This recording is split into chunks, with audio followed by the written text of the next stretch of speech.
આ બધી મંગલ વસ્તુઓ છે જેનાથી સારી શરૂઆત થાય. આ કુંભ છે, આ ઘંટ છે, આ ઢોલ શરણાઈ છે અને આ ફૂલની માળા છે. આ ગોળિયું છે જેમાંથી જ મને સંસ્કારો મળ્યા છે કે સંયમ જીવન જ સાચું છે. ચાણસ મામા ભટેવા દાદાની 209મી ધજા ચડાવીને ગુરુદેવના વરદ હસ્તે રજોહરણ ગ્રહણ કરવા જઈશ.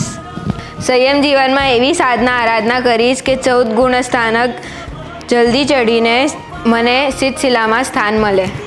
આ દેવલોકનું દેવ વિમાન છે જ્યાં દેવો પણ પરમાત્માની પૂજા કરે છે અને એ પરમાત્મા બનવાની સફર મારી શરૂ થશે. આ કળશ છે જેનાથી હવે પરમાત્માનો પ્રક્ષાલ કરવા નહીં મળે મને, પણ એટ ધ સેમ ટાઈમ મને ભગવાનની આજ્ઞા મુજબ પાત્રામાં વાપરવા મળશે.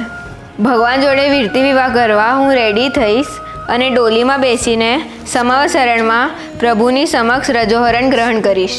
Becoming a doctor was my only focus, પણ હવે નૌકારવાળીથી જાપ કરીને કર્મો સામે યુદ્ધ લડવું ઇઝ માય ફોકસ. આ શંખ છે જે મંગલકારી છે અને આ સ્વાધ્યાયને હું મારો પ્રાણ બનાવીશ અને સાચા અર્થમાં પ્રભુની ક્રિયા બનીશ.